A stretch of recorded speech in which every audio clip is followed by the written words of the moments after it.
Pag sinabing Dubai, unang pumapasok sa isip natin, mahal, luxury, hindi affordable.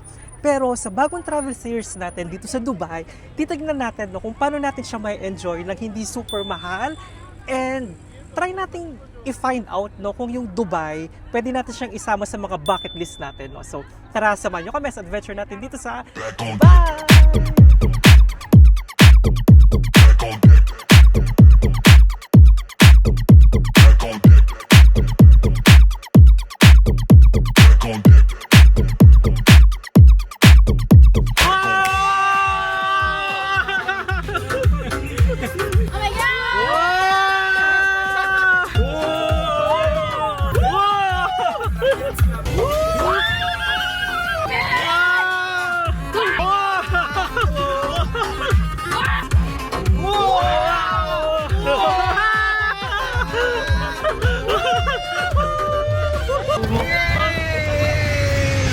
Asaya. Sa safari. At hindi siya in-expect ko. Kala ko yung super extreme na bababa siya ng gano'n. No? Pero Extreme siya. extreme ba? May sudden drop. Di ba? Ay, maganda yung sudden drop. May sudden drop. Parang 3 beses yung sudden drop, tapos biglang preno na magsaside ka. Pero hindi naman siya sobrang mauuntog ka. Pero masaya, no? Oo. Tita, kamusta? Hi! Welcome back, Exciting. tita. Hello guys! Tara. So, anong first impressions mo sa Dubai so far? First impression, yung paglabas ng airport, parang ang laki. Super. Ang lawak nung ano nila, nung daan nila. Grabe. Ewan ko kung 3 ba yung ano, pero wala kasing traffic noon. Mm. Kasi 3 o'clock na tayo nakarating from the airport. So 3 sobrang AM. bilis lang. And then yung morning kinabukasan, alam mo yung ano, yung mga building na parang feels like a movie. Mga napapanood mo lang sa movie, tapos yun. Ganun pala talaga yung setup. At may nakatira doon. Oh, when you went to yung ibig mong sabing Oo. movie kasi stay muna kami dun sa bahay ng sister ni Oo. Essie. Tapos yun yung residential area nila, Correct. yung parang traditional residential Oo. area. Yung may mga nakasampay sa labas, tapos parang walang nakatira pero meron naman. Parang yung Aladdin. Oo, ganun yung feeling, ganun no? yung vibe. Ganda. Yeah, tapos yung food, first impression, so far, mukhang extreme yung flavor. Pero kapag yung na-try namin, mukhang siyang extreme yung mga flavor and spices. Pero once na natikman mo sila, very mild, no? Sobrang friendly ng flavor. Super yummy.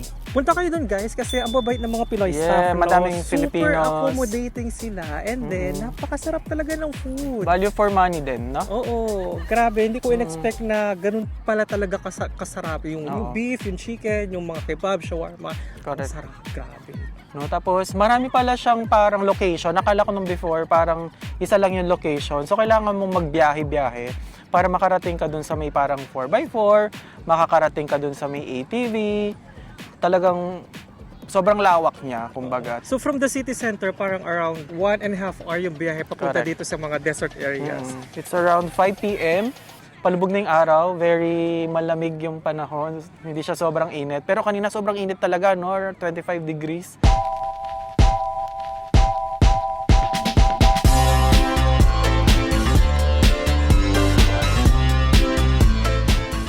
My friend, go back. Go back again, my friend. Ala siya! Buwis buhay pala! Hold tight daw guys! Aray. Thank you my friend! Thank you.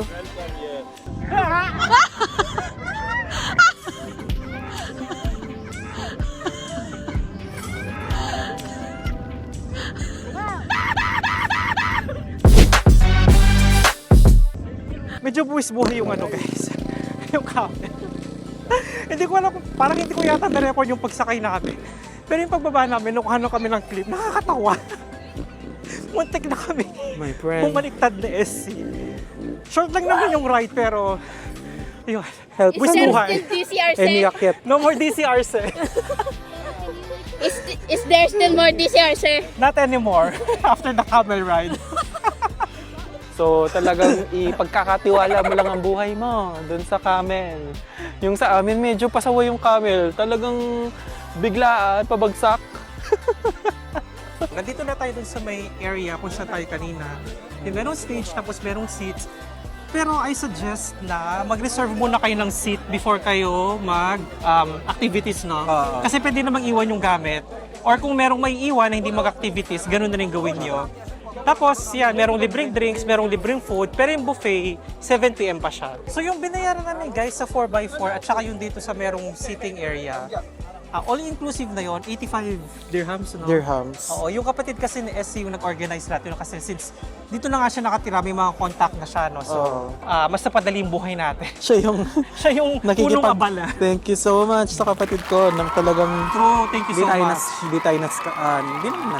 Hindi tayo Hindi, tawag dito, hindi tayo mabubudol. hindi tayo nabudol, Oo, no? kasi alam niya yung mga kalakaran. May mga price differences. Oo. Pero yun, hindi naman tayo nag-avail. Oo, yung maganda doon kasi alam niya na yung mga normal price. So yun guys, makipagtawaran kayo, no? So kung hindi rin kayo aware, makipagtawaran kayo, ginagawa Correct. naman nila yun. So yung kapatid ni SC, siya yung nakikipagbardagulan kanina doon sa mga sa mga brothers. From 85 bagsak presyo, 30 dirhams. Ganun siya kagaling.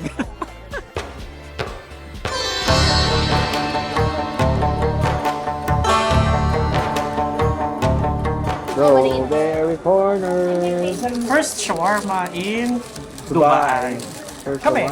Ikaw pangilan muna. Many. Many. Too much shawarma. Ano yung sa'yo? Regular cheese shawarma. Sa akin spicy. Okay. Legit?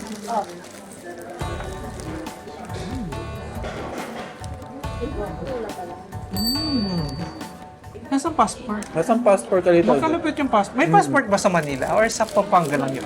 Kung familiar kayo sa ano guys, yung lasa ng mga shawarma sa mga malls. Ganun na ganun yung lasa niya. Ewan ko kung anong masarap, yung cheese o yung meat. Kasi makita yung crust. Ayun yung crispy na part. So na-toast, no? Yung dough. Yan, no? Galing. Yung laman sa loob. Parang bitin yung... Kung gutom na gutom ka, itong regular bitin niya. May large size pa.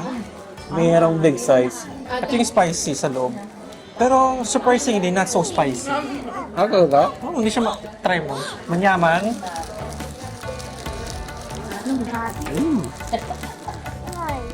Oo nga, no? Hindi sobrang spicy. Okay yung spicy, pero mas malalasahan mo dito sa regular. Mas okay sa akin spicy. 10 out of 10? 11. 8 muna tayo, 8. Ito yung big guy. Parang double yung size na. Kaya nga. Dito sa strawberry corner, meron Ano siya? chicken skin. May suka? Walang suka. Meron? Ayan, may suka.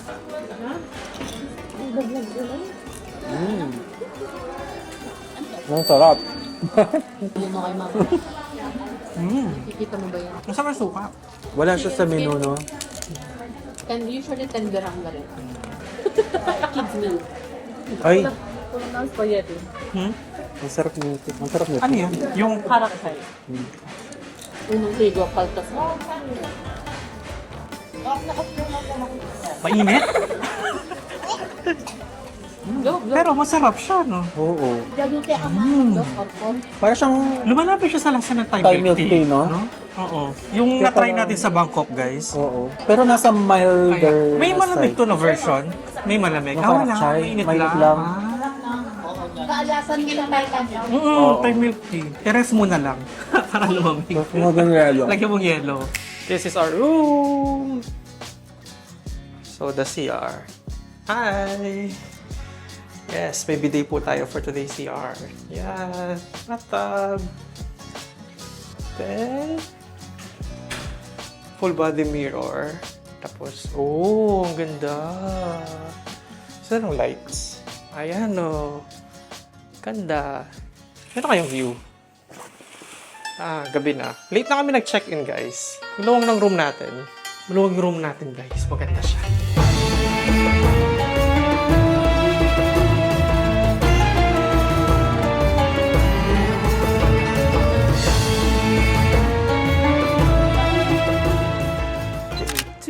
In Dubai. So, nasaan ako tayo, guys? Al-Sif. Sabi ng sister ni SC, Al-Sif yung pangalan ng lugar na to. So, para siyang ano, guys? Old town yung vibe niya. Tapos, meron siyang creek view. Tapos dito, ayan o, ang ganda. Parang modern.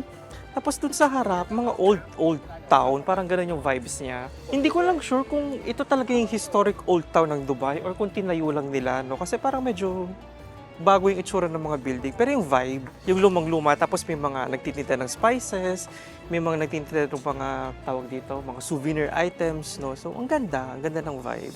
Almost 10:30, ang dami palang turista dito. Hindi ko in-expect na dito pumupunta yung mga tao, no? May mga naka-group tours din, no? Oo, ang dami na akong group tours, actually.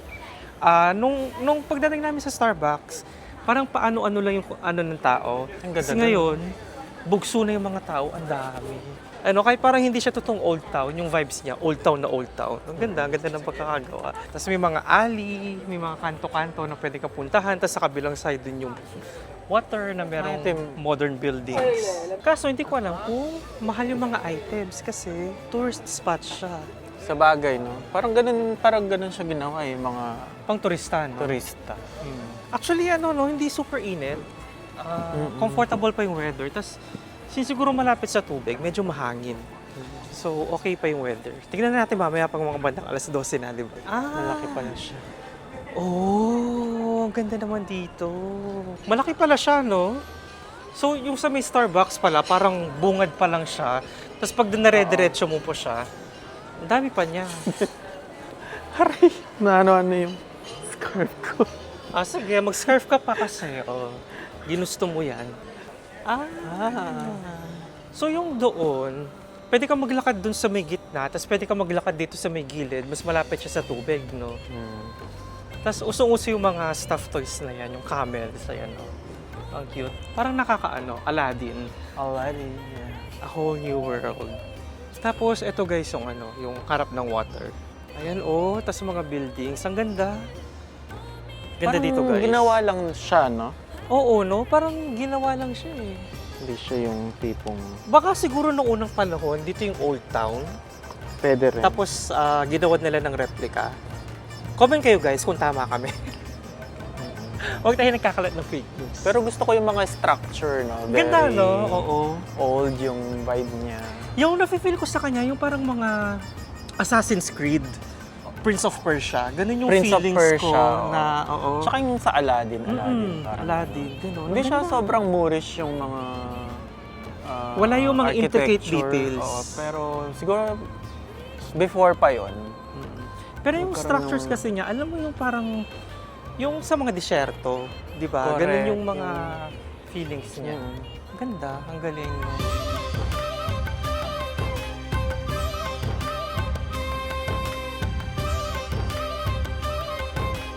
Lunchtime! Dito ngayon sa Arabian Tea House. Yeah. Super excited. So, nag-order kami ng chicken biryani, tsaka Isang lamb na may rice. Oo, puro may rice. sauce, Tapos cold na malamig na karak chai. Sobrang sarap. sarap. Unahin natin chicken biryani. Ang fragrant. Tapos One more bite. ako isang with salt. Hindi siya ganun ka-powerful, no? Ina-expect ko kasi yung parang in your face na sasabog yung spices. Spices. Pero versatile lang sila. Sarap. Pati ng Sarap rice. yung yogurt sauce nila, no? Oo. Kaya natin chicken. Without the sauce first. Medyo dry yung chicken. Pero yung rice, masarap.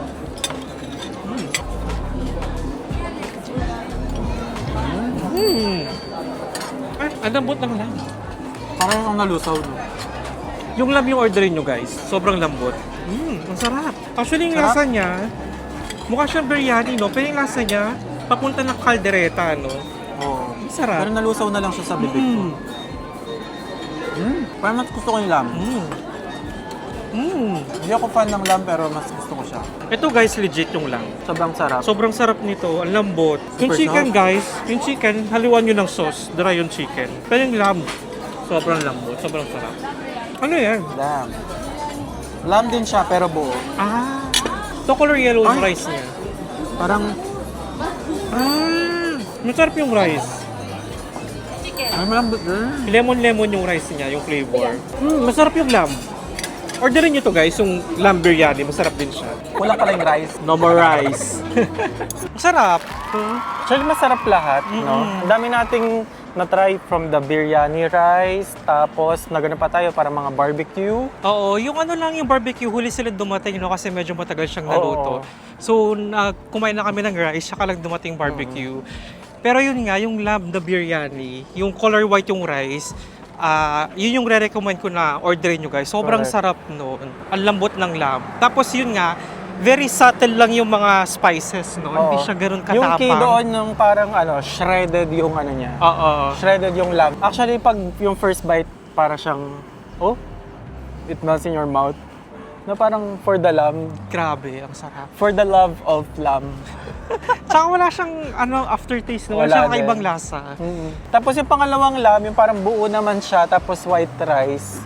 Okay din. Yellow yung rice nung buo Ay, na. yellow ba? Yellow. Yellow, tama. Masarap din yun. Sobrang malambot din siya. Parang siyang chunks, no? May buto Na siya, may yung buto. lamb. Yung chicken tikka. Ay, sobrang sarap ng chicken tikka. Nung una, parang chicken lang kinakain ko. Tapos, nung naisip kong i-mix yung bread, lagay mo yung chicken, tapos yung sauce, tapos yung salad. Bale, yung may bread. So, lagay mo yung chicken, lalagyan mo ng yung salad nila, tapos yung lime, tapos yung garlic, parang siyang garlic yogurt sauce. Tapos isubo na isang one bite lang. Sobrang explosion of flavor. Sobrang yummy. Parang siyang grilled chicken, no? Oo. Pero iba pa yung grilled chicken na merong buto, iba Oo. pa yung grilled chicken na puro laman. Correct. Kung nauna pa yun, yung gutom na gutom ka, sobrang sarap talaga niya. Tsaka kasi, no, yung biryani kasi meron na siyang meat, meron na rin siyang rice. Oo, So complete na pumapasok siya. siya sa natin, sa sistema natin. By the way, yung servings pala is parang good for 2 people, yung isang yung isang plate na gano'n. Oh, tapos per plate nasa 60 to 80 AED, Dirhams, no? Oo, oo. dun yung nag-range niya. Overall, babalikan. Babalikaan, recommended.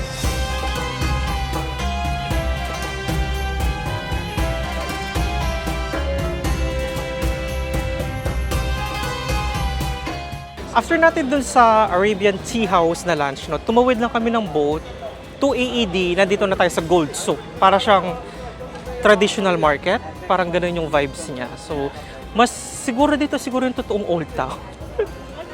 Kailangan matatag kayo dito. Kasi medyo pushy yung mga nagtitinda.